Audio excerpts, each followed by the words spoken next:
আমার নিজের এক্সপেরিয়েন্স বলছি। কিছুদিন আগে আমার কাছে একটা ফোন আসলো, এক নাস্তিক ভাই ফোন করেছে।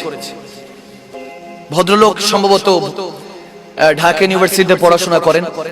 তিনি পরিচয় দিলেন এবং কোনো একটা আমার লেকচার শুনেছেন। লেকচার শোনার পরে কিয়ামতের আলামতের উপরে শুনে খুব প্রাণবন্ত হয়েছেন। তেনার মধ্যে হয়তো আল্লাহ একটা পরিবর্তন দিয়েছে। সুবহানাল্লাহ।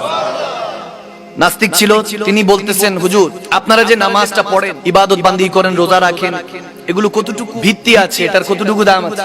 আমার কাছে ফোন করে বলতেছে, বলছে সবই ভালো লাগে, আপনার কথাগুলি ভালো লাগে, লেকচারগুলি খুব ভালো লাগে, তাফসীর করেন ভালো লাগে, সবই শুনি, কিন্তু ইসলাম কি আদৌ একটা ধর্ম যে ধর্মের মধ্যে নাজাত আছে, মুক্তি আছে, জান্নাত জাহান্নাম কিছু একটা আছে, এটা কি আদৌ আছে? আমি বললাম ঠিক আছে, ইসলামটা কতটুকু দামি, মুসলমান হিসাবে আমরা কতটুকু দামি, এটা যদি আপনি বুঝতে পারেন তাহলে আমি শুধু আপনার কাছে 4টা কোশ্চেন করব। 4 কোশ্চেন ফর ইউ, 4 কোশ্চেন।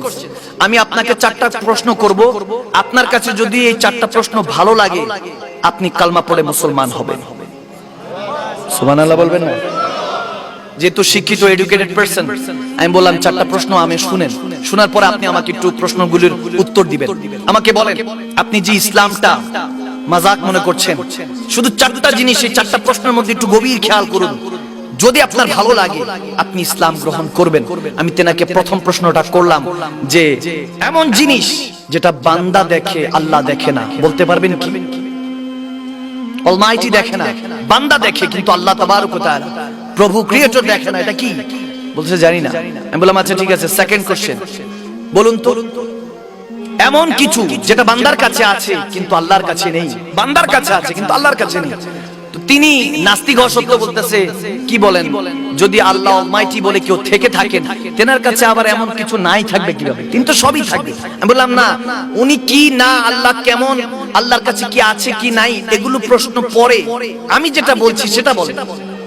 আমি প্রথম প্রশ্ন করেছি যে এমন কি জিনিস আছে যেটা বান্দার কাছে আছে কিন্তু আল্লাহর কাছে নেই, আবার এমন কি বান্দা দেখতে পায় কিন্তু আল্লাহ দেখতে পায় না, এমন কি জিনিস? বলতেছে এটা তো পারি না। তারপর থার্ড বললাম যে বলেন বান্দার কাছে আসবেই কিন্তু আল্লাহর কাছে কখনো এই জিনিসটা আসবে না, এমন কি জিনিস আছে? বলে জানি না।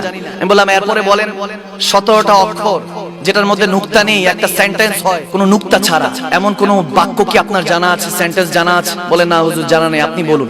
আমি বললাম 4টা কোশ্চেন করলাম, একটার উত্তরও তো দিতে পারলেন না। বলে আপনি বলুন। আমি বললাম 4টার প্রথমটা শুনেন, বান্দা এমন একটা জিনিস দেখে যেটা আল্লাহ দেখে না, সেটা হলো স্বপ্ন, ড্রিম, যেটা আল্লাহ দেখে না। আল্লাহ যা দেখে সবই হাকিকত, সত্য, ঠিক না? বান্দা দেখে স্বপ্ন, শুধু বান্দার জন্য এটা খাস, বান্দা স্বপ্ন দেখে, আল্লাহ স্বপ্ন দেখেন না। দ্বিতীয়টা বললাম এমন জিনিস আছে যেটা বান্দার কাছে আছে কিন্তু আল্লাহর কাছে নেই, সেটা হলো ত্রুটি, গুনাহ, বান্দার কাছে আছে, ডিফেক্ট বান্দার কাছে আছে, আল্লাহ তো বেদ ছাড়া, বেআইব, ত্রুটিহীন, তিনি কে? আওয়াজ দিয়ে বলুন তিনি কে? তারপরে বললাম থার্ড, বান্দার কাছে আসবে কিন্তু আল্লাহর কাছে আসবে না, এমন কি? উত্তর দিতে পারলো না। আমি বললাম তিনি হলেন মালাকুল মউত, মৃত্যু, ঠিক না? বান্দার কাছে আসবে মৃত্যু কিন্তু আল্লাহর কাছে কখনো মৃত্যু আসবে না। তিনি তো হায়াত দেনে ওয়ালা, তিনি তো মুর্দাকে জিন্দা করনে ওয়ালা, জিন্দাকে মুর্দা করনে ওয়ালা, ঠিক না? তারপরে বললো যে সবই তো মানলাম, লাস্টে যে 17টা অক্ষর দিয়ে একটা সেন্টেন্স, ওটা কি? নুকতা ছাড়া। আমি বললাম সেটা হলো কালেমা তাইয়্যিবা লা ইলাহা ইল্লাল্লাহু মুহাম্মাদুর রাসূলুল্লাহ। সে ব্যক্তি এটা শুনে একটা মুচকি এসে বলে হুজুর আমি কবুল করলাম, আল্লাহ এক, রাসূলুল্লাহ হলেন তেনার পয়গম্বর। সুবহানাল্লাহ। কালমা পড়ে মুসলমান হয়েছে। সুবহানাল্লাহ। নারে রিসালাত, শাহেনশাহ মদিনা জিন্দাবাদ, আহলে সুন্নাত ওয়াল জামাত, বায়াত রাসূল, বায়াত খুদা জিন্দাবাদ। সুবহানাল্লাহ বলেন। হেদায়েতের মালিক কে? আওয়াজ দিয়ে একটু মহব্বতে, হেদায়েতের মালিক কে?